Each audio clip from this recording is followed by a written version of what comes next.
Päivää. Päivää. Ja mitähän sitä saisi olla? No hetkinen. Mitä nämä maksaa? Ne on 16 markkaa kilo. Tuo. 22 markkaa kilo, mutta saa puolen kilon pakkauksessakin.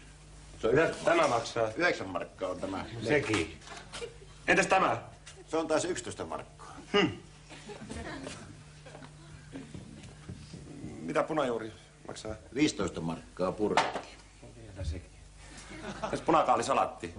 4,5 markkaa. No entä tämä? No se on taas 9 markkaa. Mitäs munkit maksaa? Ne on 2 markkaa kappale. Kuulkaas mitäs tää oikein tarkoittaa? Aikooks herra nyt ostaa jotakin vai? No kyllä tietysti, mutta kaikki mitä minä aion ostaa maksaa rahaa. Että mitä? No mikä maksaa 16 markkaa, mikä maksaa 25 markkaa, mikä maksaa 3 markkaa, tai kaikki maksaa rahaa. Ettekö rahaa? Niin. No millä se herra sitten aikoo ostella, jos ei rahalla? No prosenteilla. Siis, miten niin prosenteilla? No prosenteilla. Mitä hemmetin hyötyä niistä prosenteista, jos ei niillä mitään saa? Ihmeen prosenteilla. No niillä prosenteilla, joita ne tuppaa palkan päälle. Ensimmäisen kerran elämässä minäkin sain palkankorotuksen 6%. Sitten kun minä lähden niitä kauppaa tuhlaamaan, niin kaikki maksaa vaan rahaa. Eikä prosentilla saa yhtään mitään. Kuulkaas, nyt te olette tavallaan vähän väärässä. Katsokaas, kyllähän prosenteilla saa. Ai, no mitä niillä saa? Niin, no ei siis tietenkään prosenteilla saa. No niin, no mitä te sitten sanotte, että niillä saa, jos ei niillä kerran mitään saa? No ei siis prosenteilla saa, mutta niitä vastaavalla rahamäärällä kyllä taas saa. Jaha. No minkäköhänlaista rahamäärää se 6% vastaa? Minä sitä voi tietää. No niin, ette tiedä. Mikä hemmetin myyjä se tommonen, joka ei mitään tiedä? Kuulkaa, se teidän pitäisi tietää itse. Niin, minä tiedänkin. Mulle annettiin 6% palkankorotusta eikä penniäkään rahaa. Tämä taitaa olla kyllä semmoista hemmetinmoista kierroilua koko homma. Ihmiselle annetaan niin kuin mukaan 6% lisää palkkaa, että se tulisi hyvälle tuulelle. Sitten kun se menee ostelemaan, niin ei se mitään saa. Kuulkaa, antakaa nyt kun minä selitän. No selittäkää. No katsokaa. Se 6% vastaa jotakin rahamäärää. Mitäköhän rahamäärää? No sitähän minä just en tiedä. No on siinä kanssa selittäjä. Mikä hemmetin selitys se tommonen on, ettei mitään tiedä? No kun se riippuu teidän palkasta. Miten niin se siitä riippuu? No sitä, että paljonko tämä 6% on teidän palkasta.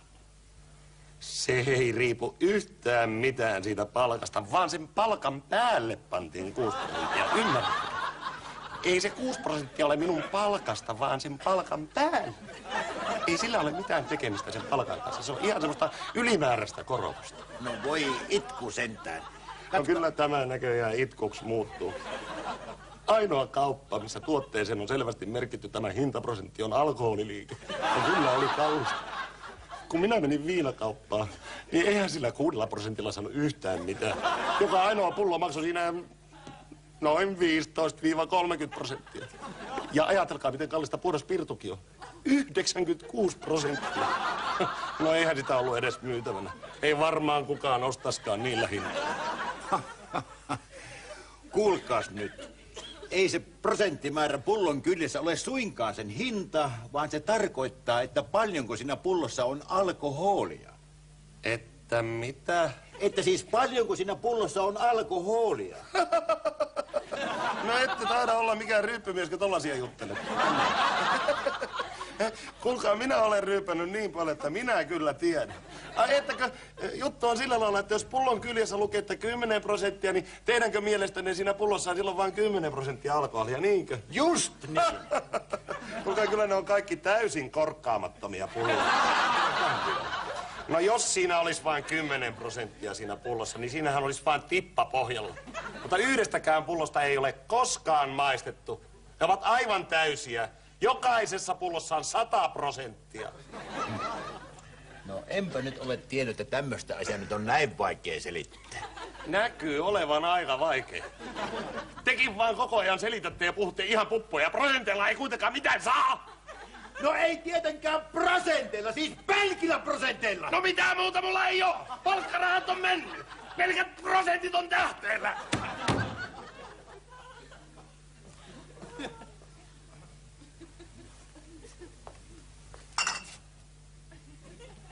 No hei, nyt se löytyy. Nyt se löytyy. Niin mikä löytyy? No sellainen artikkeli, mikä minunkin palkanlisäykselleni saa. Mikä se tuossa on? Mitä siitä? No katsokaapa tuosta. Tuosta noin. 2,5%. No niin, sillä lailla. Löytyyhän se, kun vaan jaksaa etsiä. Hetkinen siis. Tämän pullon hinta on 2,5%. 6% minä saan 2 pulloa. 2 pulloa ja vielä jää prosentti ylikin. No niin, hyvä. Minä otan nämä. Nämä tekee siis yhteensä 5%. Mulla on vain 6% maksumääräys. Voitteko te antaa 1% takaisin?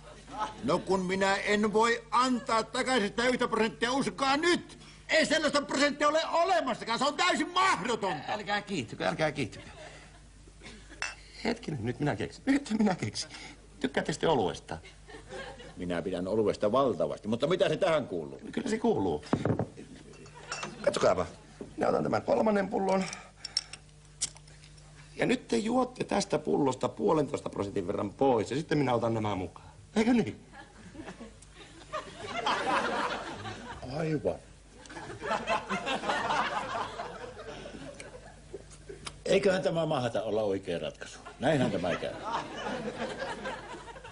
Että hyvästi vaan selvä päivä. Ja yksin te voitte repiä lisää koreja sieltä ja ruveta korkkaamaan niitä. Katsotaan, asia on niin, että minä kun juon, minä juon 100%, minulle kun ei vähempi maistu. Niin.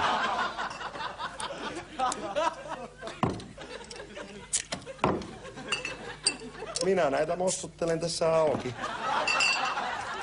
Näitä on kyllä niin paljon, että jos te meinaatte koko 100% juoda, niin siinä saa sanoa hyvästi huomisellekin selvälle päivälle.